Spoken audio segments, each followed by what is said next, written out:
Asia Van Gisel, cofondatrice du TEDx Saclay, m'a donné rendez-vous au Hilton Garden Inn Massy. Notre conversation sur l'importance du repas dans ses relations professionnelles aborde de manière globale le petit déjeuner, la cantine d'entreprise et les repas d'équipe.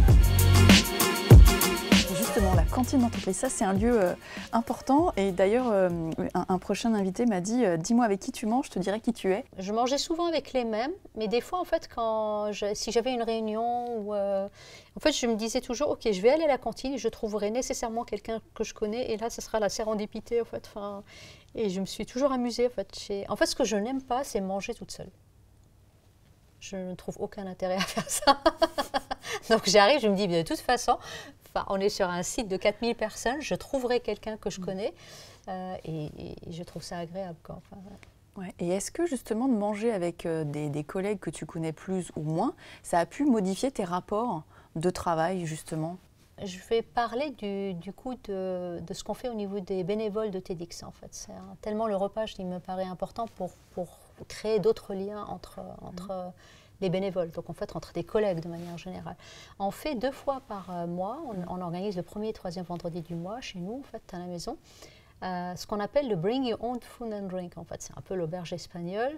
Chacun va amener une boisson, un plat sucré ou salé. Et puis c'est à partir de 19h30 jusqu'à 22h. Et puis il n'y a aucune contrainte, c'est-à-dire qu'on dit voilà, les invitations, c'est le premier et troisième vendredi du mois, vient qui veut. Vous pouvez venir avec votre conjoint si vous voulez. Vous pouvez rester une demi-heure, 1 heure ou toute la soirée. Et en fait, je me rends compte que c'est quelque chose qui soude l'équipe. C'est-à-dire qu'on travaille en hybride. On a quelques moments où on va se rencontrer parce qu'il y a des événements, des micro-événements qu'on organise avant le TEDx. Mais ces moments-là, ils sont devenus super importants pour moi et je vois que ce sont des moments qui sont super. Là, par exemple, c'était l'été, on a fait beaucoup de barbecue et il y avait quelque chose de chaleureux qui créait des liens. Et je pense, par rapport à ce que tu dis, en fait, partager un repas ensemble, c'est une manière de créer le lien avec les collègues. Quoi. Quand tu dois choisir un établissement justement pour un petit déjeuner ou un déjeuner, quels sont les critères que tu retiens ? Déjà, je cherche la simplicité. C'est-à-dire que là, par exemple, j'habite Orsay. Pour moi, je venais en voiture 10 minutes. Donc voilà, c'est quelque chose qui soit proche, qui rentre un peu dans mon agenda. La deuxième chose, c'est que l'ambiance au niveau de l'endroit, en fait. L'énergie dans l'endroit, c'est qu'elle soit agréable, en fait. La troisième chose que je cherche, c'est quand même, si c'est pour un repas, c'est qu'est-ce qui est offert, en fait, au niveau du repas. C'est que je ne cherche pas quelque chose de très sophistiqué. Vous avez vu en fait un dal, mais un dal présenté de manière avec un petit peu de coriandre, du lait de coco, des épices, mais sans trop peu. Mais qu'il y ait un peu de recherche dans la manière de présenter, de servir et que ce soit chaleureux. Que ce soit sur Paris ou peut-être même ailleurs en France ou à l'étranger, des lieux qui t'ont marqué par rapport à des repas professionnels et ou personnels? Par exemple, une fois, on avait été à Rennes, on a été voir avec l'équipe, on était 8 personnes pour voir un TEDx à Rennes. Et ce sont deux bénévoles en fait, qui ont l'habitude d'aller choisir des endroits et tout ça, qui ont choisi un restaurant. Et je me souviens, c'était tenu par un jeune couple.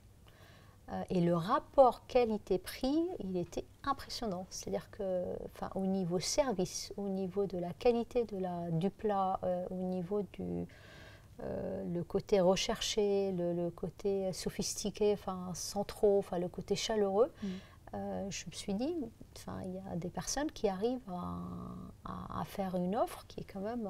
et c'était unanime, c'est-à-dire que quand l'offre est un peu moyenne, il y a des gens qui sont contents, d'autres pas contents, mais là, les 8, on était tous ravis. En fait, Donc, tu as un carnet de bonnes adresses pratiques, simples. Alors, j'ai surtout des amis qui, eux, ont de bons carnets d'adresses. D'accord, donc tu passes des coups de fil. Ok, tel jour, je cherche... oui. Ouais, c'est quand même beaucoup le bouche à oreille. En fait. Ouais. Si je veux vraiment chercher quelque chose, sauf si on est en visite, là, on avait été à Budapest, à Vienne. Je regardais au niveau du guide et à un moment donné, on passe devant un restaurant, on dit bon, je le sens bien en fait. Donc ça, c'est un choix un peu intuitif. Qu'est-ce que tu as pu apprendre? Quel bon conseil tu pourrais donner par rapport Enfin, donner un conseil, ce serait arrogant de ma part, mais en fait, je peux partager une expérience.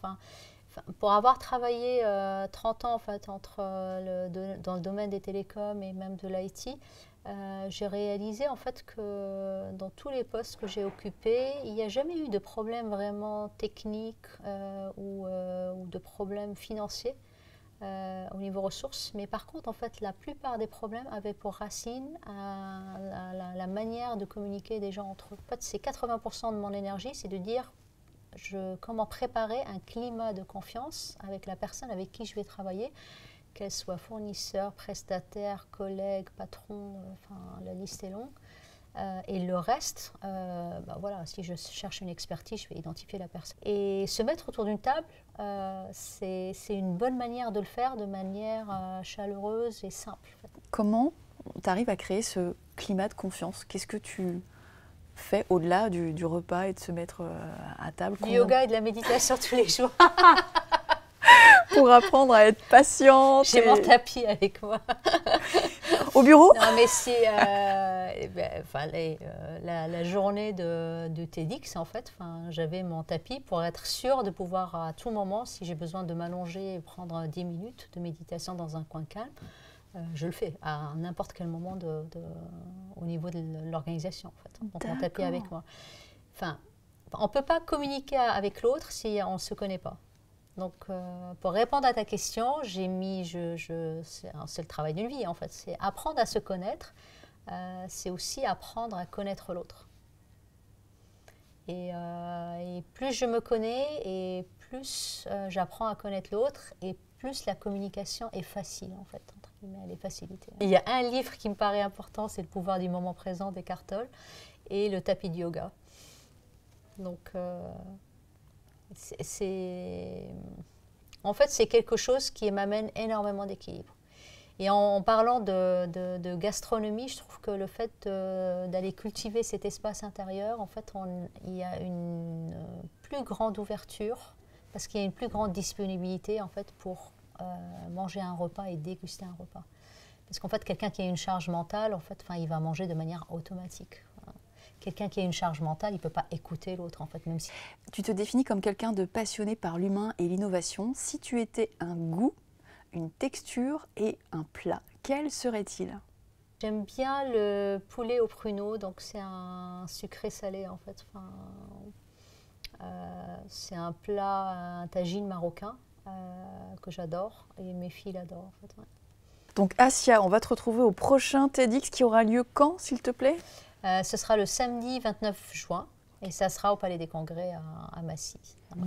Merci beaucoup de ton temps. Merci infiniment. Et puis, la prochaine fois, on ira déjeuner. Oui, avec grand plaisir. Chouette. Saperlipopette, Babette est fermée. Il faudra donc revenir à l'heure du petit déjeuner ou du déjeuner pour goûter sa cuisine.